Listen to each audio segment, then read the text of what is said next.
The interior of Alaska is one of the wildest regions left on Earth. It is a wilderness of mountain peaks and flowing glaciers, vast tundra and spruce forest.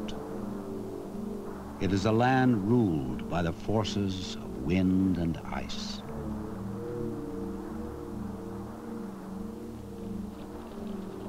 In the heart of the Alaska Range lies a national park, whose boundaries have been shaped by the creatures that embody this wilderness. Wolves, grizzly, and caribou wander freely, their lives an expression of their own ancient laws.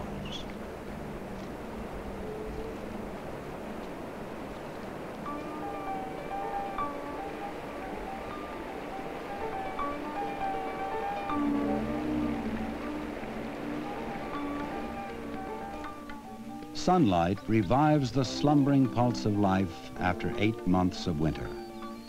In the lengthening hours of light and warmth, summer returns to the subarctic.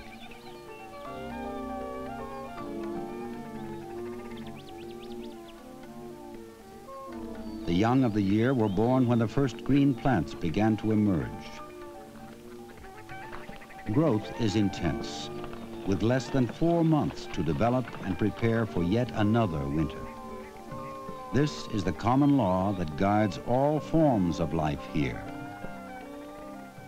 For the young of the Denali caribou herd, growth takes on a special urgency.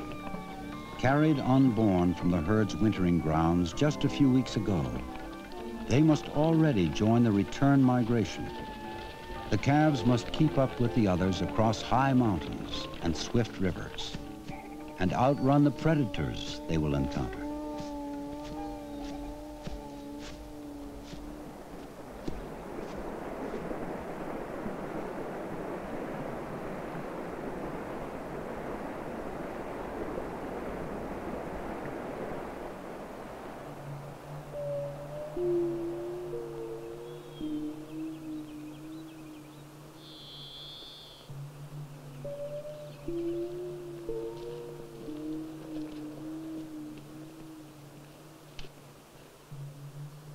The moose calf spends the first few months of its life within the sheltered environment of the spruce forest.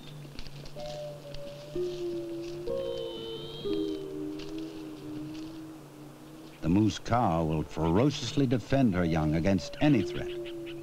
Wolves and grizzlies, however, still manage to take their toll. Between the time of birth and early winter, the calf will gain nearly 400 pounds.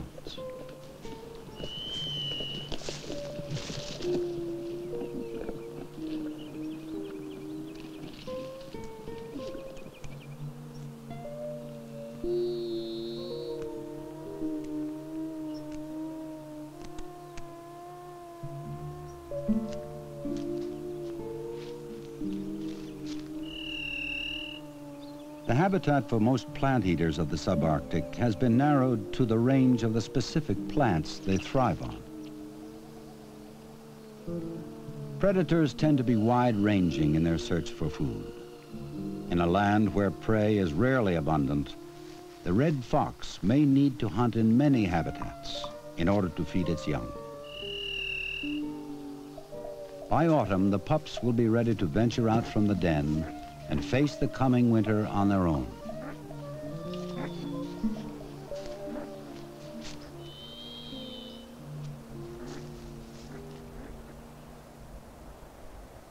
After a month of almost continuous daylight, the summer's green has spread from the river lowlands to the high alpine tundra.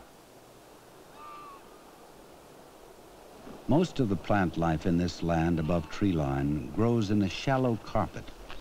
It is but a thin veneer of life over cold, barren soil and rock. The Dall sheep inhabit this sparse, windswept realm because the available cliffs offer a refuge from predators.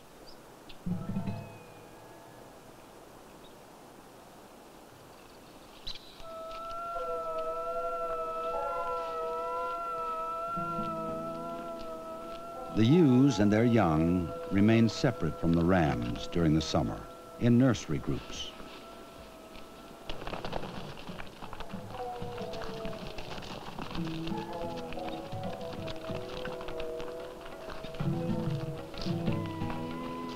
Through the abandon of play, the lambs quickly develop their skills of escape and begin to compete with each other.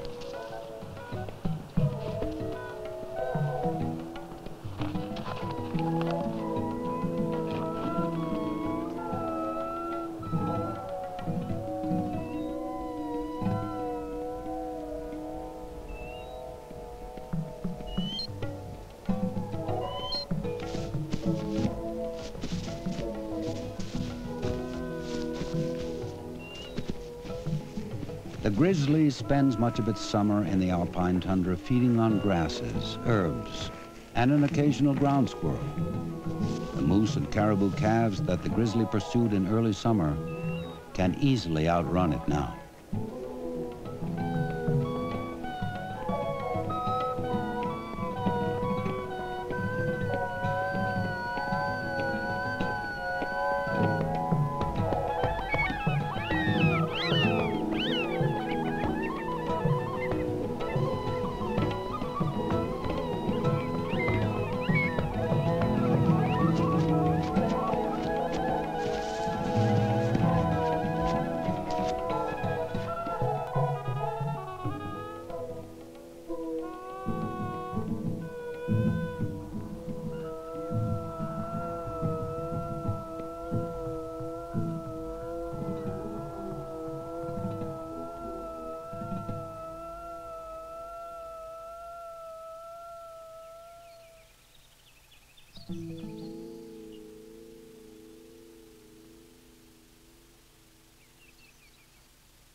The business of life continues into the ebbing summer night, while food and warmth are still plentiful.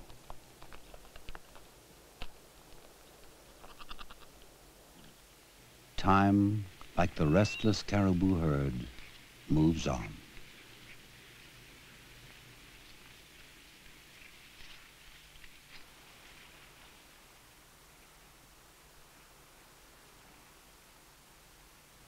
Despite its vast size and seeming lushness, this land cannot support the teeming animal populations that areas like East Africa are so well known for.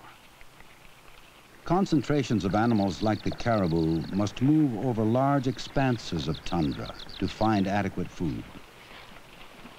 The compelling drive behind the caribou's yearly migration, however, involves more than the search for food.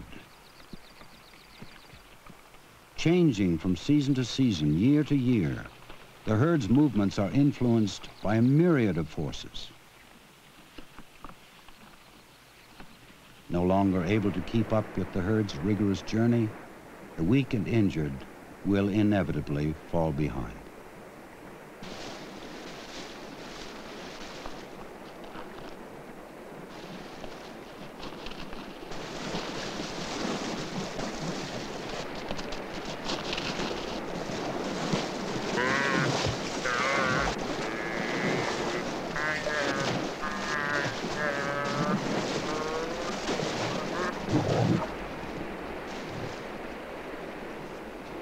The relationship between a caribou and its predators is one that has worked for thousands of years.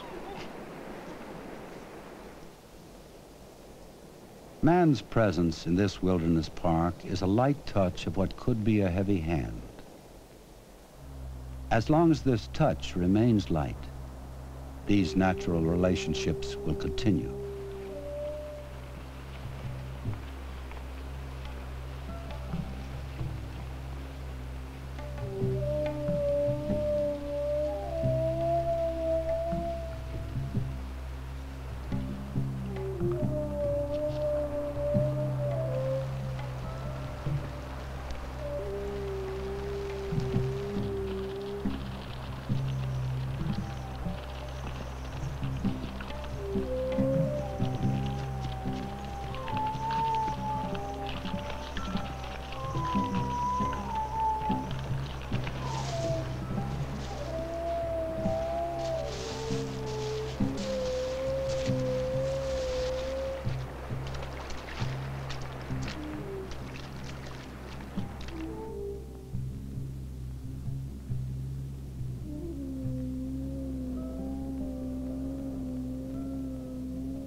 Since early spring, the Dall sheep rams have been in bachelor groups, wandering over the high ridge tops of their summer range. It is here that the young rams develop their skills of combat, and in the presence of older rams, learn their place in a dominance hierarchy based on the size of their elegant horns and the strength they possess in using them. The display of these horns is a common language among all rams, a way to immediately convey one's rank. Because of this, most fights occur only when rams of equal horn size question each other's potential. For the sheep, getting along is a means of saving energy.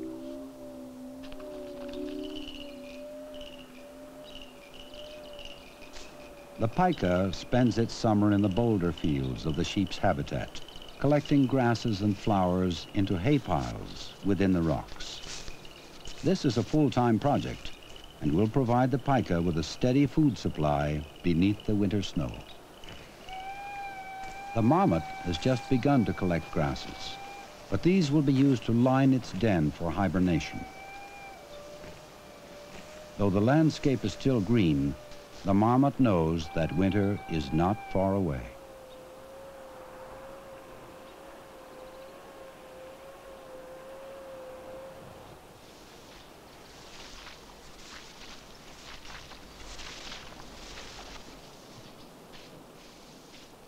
After months of almost continuous feeding, the Alaskan bull moose is in his prime.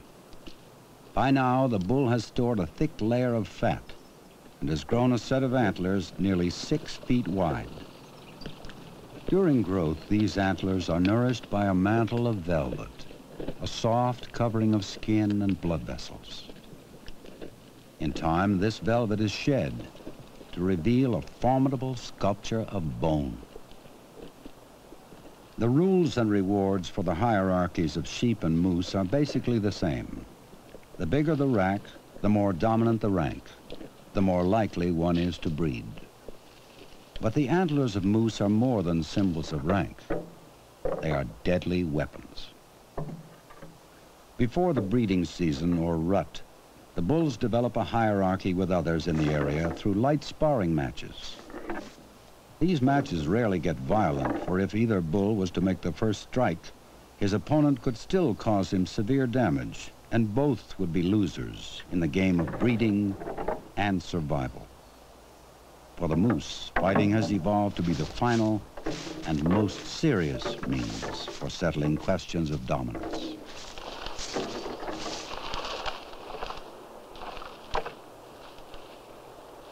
The days grow shorter and the nights are crisp and dark.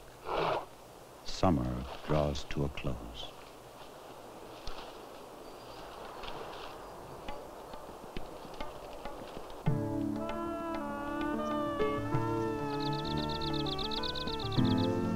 Autumn is the bright flame of a summer's energy, glowing for a moment of celebration before the approaching wind of winter.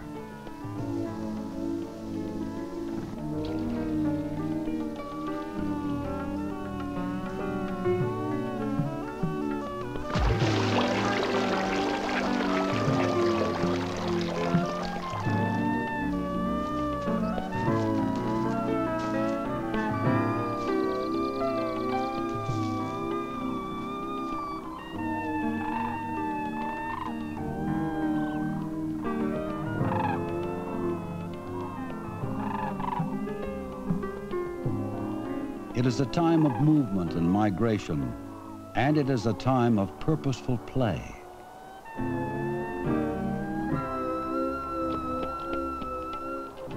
A young golden eagle will now test its skills of flight on anything that seems challenging.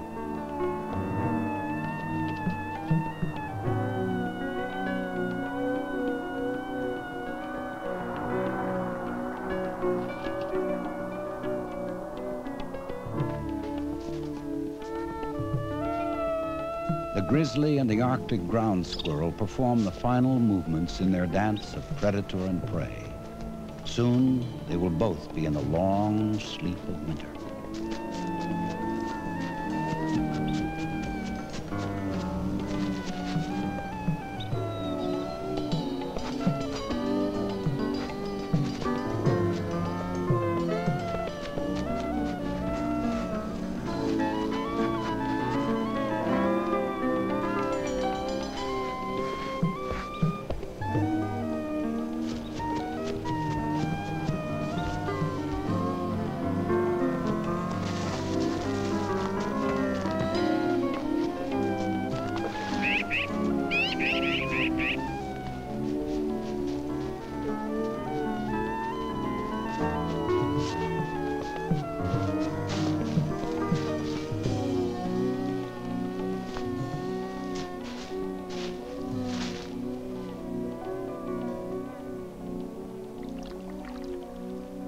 The season of warmth and growth has been brief, but as always, life is prepared for what lies ahead.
It is early October.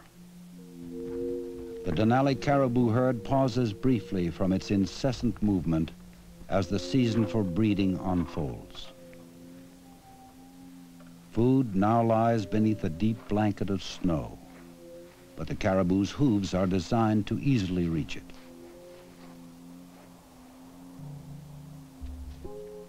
The wolf is also well equipped to reach its winter food supply. Armed with keen senses and incredible endurance, it is a finely tuned hunter. In the company of other wolves, it is the supreme predator of the north.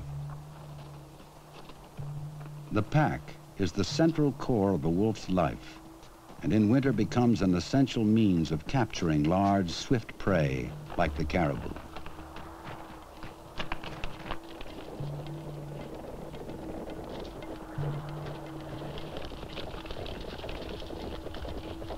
Sometimes the prey is simply run down, but this time the strategy of ambush comes into play.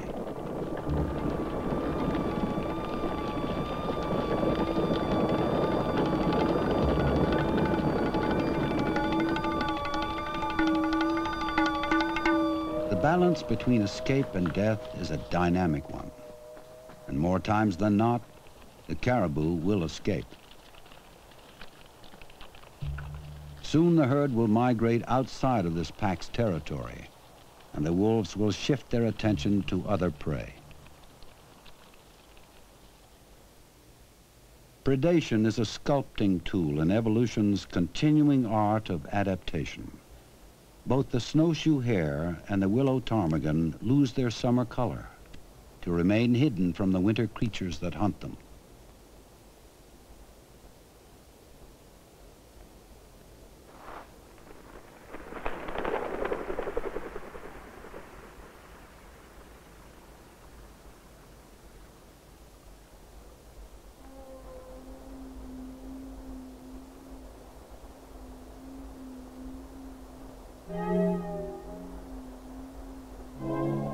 The rut of the Alaskan moose draws to a close.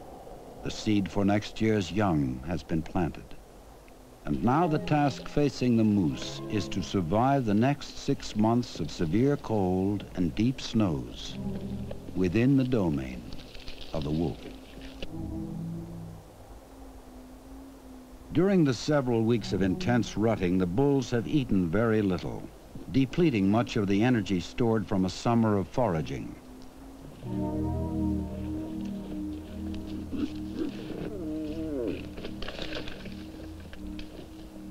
Some have been killed or injured in battles to gain or defend harems.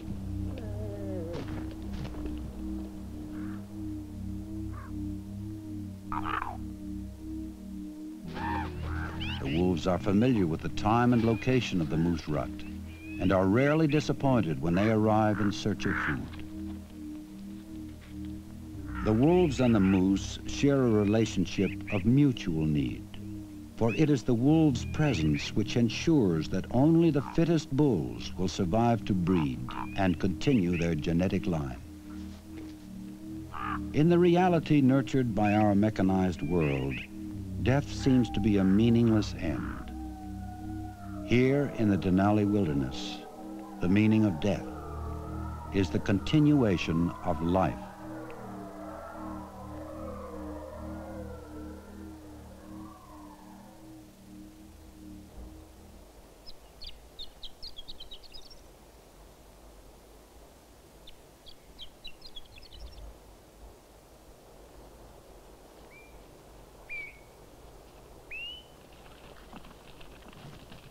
The Denali caribou herd makes the final thrust of the journey to their wintering grounds. Perhaps the caribou sense a change of temperature, the depth of a new fallen snow, or the sun's shallow arc above the Alaska range. The reasons are as mysterious as the passage they will make on next year's migration. As the Indians say, no one knows the ways of the wind or the caribou.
The conflict for dominance is not a struggle for survival of the individual, but rather a foothold on the future.